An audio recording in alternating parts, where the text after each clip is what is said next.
Introducing James Jasper McCann, widely recognised as Scotland's most dangerous man, hailing from the gritty East End of Glasgow. Known for his brutal violence from a young age, McCann's preferred weapon was a knife, with which he left a lasting and fearsome reputation on the streets. Despite a short spell in a young offenders institution, he was released in less than 2 years. Upon his return, his notoriety only increased, catching the attention of seasoned criminals within the underworld. In this episode, we delve into the origins of McCann's violent behaviour, uncovering the dark path that led to his infamy as one of Scotland's most feared individuals. Join us as we explore the captivating and chilling story of James Jasper McCann. Welcome to the Pursuit of Perpetrators channel, where I unravel the veiled tales of cryptic crimes. McCann quickly rose through the ranks of local gangs, becoming known for his unwavering resolve and willingness to use extreme violence to achieve his goals. His associations with the notorious Daniels family and gangster Robert Kelby helped him surpass his peers, establishing him as a top enforcer during a fierce feud with drug kingpin Mark Richardson. Motivated primarily by financial gain, McCann's loyalty was fleeting, and he often auctioned his services to the highest bidder. Despite his early encounters with law enforcement, McCann continued to thrive in the dangerous underworld. His relentless determination and strategic alliances made him a formidable force and a valuable asset within the intricate web of criminal enterprises. In 1996, McCann began a substantial prison term for an unprovoked knife attack in Edinburgh in 1994. Remarkably, he told the judge he was in Edinburgh because he felt it was safer, despite being a significant contributor to the violence in Glasgow. James Jasper McCann was handed a 7-year sentence for permanently disfiguring Stephen Walker. His time in Shats prison revealed even more about his violent and unpredictable nature.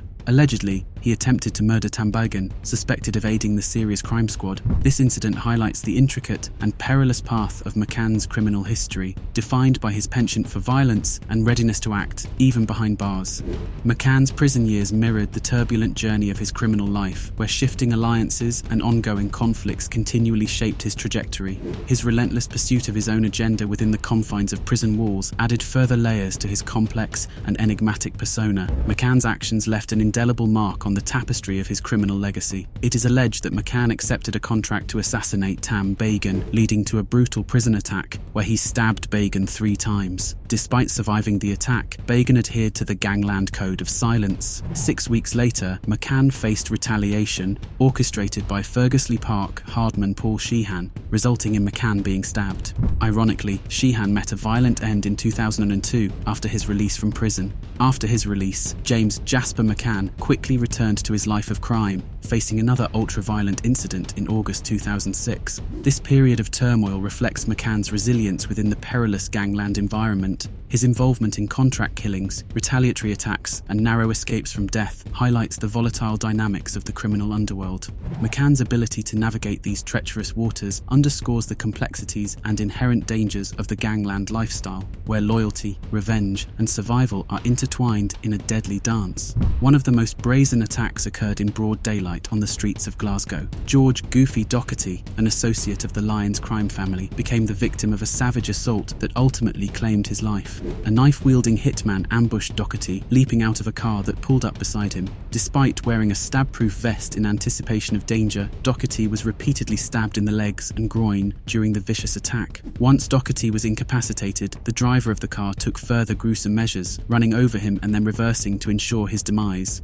To ensure Docky's demise, the driver ran over him a 3rd time. Given Docky's extensive list of enemies due to his past actions, numerous parties could have orchestrated the hit. With the knife attack unfolding, James Jasper McCann seemed a plausible suspect for police questioning. However, despite their efforts, the authorities couldn't establish a direct link between McCann and the murder, leaving the case unresolved with no charges filed. In November 2006, McCann found himself in legal trouble once again. He was discovered in possession of a machine gun, a silencer, a revolver, and several rounds of ammunition at addresses linked to him. Charged with the possession of illegal weapons and ammunition, McCann was sentenced to 7 years in prison. During his incarceration, McCann continued his criminal activities, notably as an enforcer for Robert Kelby in an ongoing feud with Edinburgh drug kingpin Mark Richardson. The tumultuous events surrounding McCann's life paint a vivid picture of the dangerous and unpredictable world he inhabited. Fueled by a desire for revenge for Robert Kelby's 2010 shooting, McCann with Richardson incarcerated, sought out AGS Autos, a garage operated by Richardson's then-girlfriend's father, Stephen Dignan. At the garage's forecourt, McCann encountered Dignan's business partner, Gordon Archibald.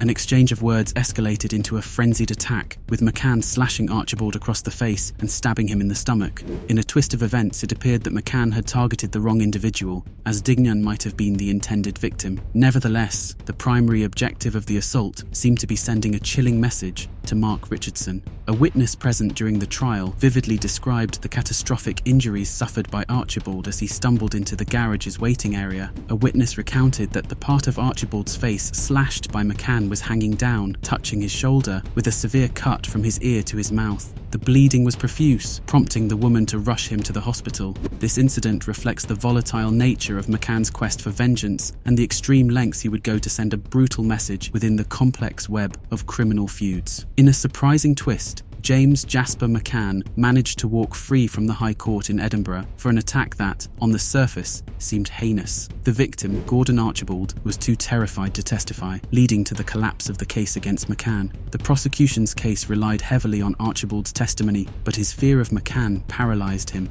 causing the case to unravel as it commenced. Another incident further showcases McCann's ruthless and callous nature. In 2014, he allegedly carried out a brutal knife attack on his own cousin, David Santini, a notorious heroin smuggling kingpin known for a $1.1 million heroin bust that resulted in an 11-year prison sentence. The cousins had a falling out over money, prompting McCann and an associate to visit Santini at his luxurious residence. It is claimed that McCann viciously slashed Santini across the face, leaving an 8-inch gash. Despite facing charges for this attack, McCann once again managed to evade conviction as Santini chose not to identify his assailant. In a recurring pattern of violence and evasion, James Jasper McCann found himself back behind bars a few years later, despite what seemed like a stack of get-out-of-jail-free cards. This time, he faced charges for a prolonged and torturous attack on a man named Paul Connor. The assault, orchestrated by McCann, his brother Robert, and associate Greg Bannerman, took place in 2 different flats, one in Glasgow and the other in Airdrie. The motive behind the attack was an attempt to extort money from Connor, who had received compensation for a car accident.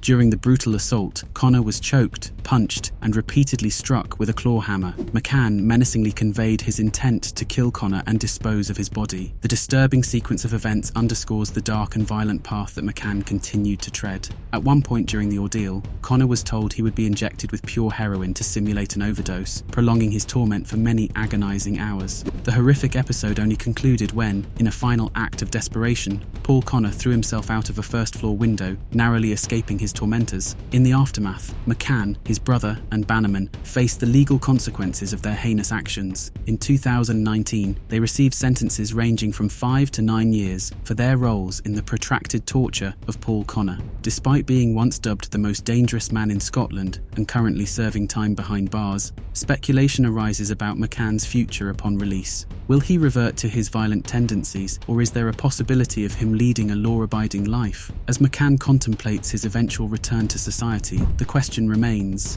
will his release herald a return to violence, or could there be a chance for redemption? Share your thoughts and feedback in the comments section below. If you found my investigative analysis insightful, please be sure to like this video, share it with your friends, and subscribe to the Pursuit of Perpetrators channel. Don't forget to hit the bell icon too, so you'll get notified each time I release a new video. I appreciate your support and look forward to seeing you tomorrow. Until then, stay curious and keep seeking truth.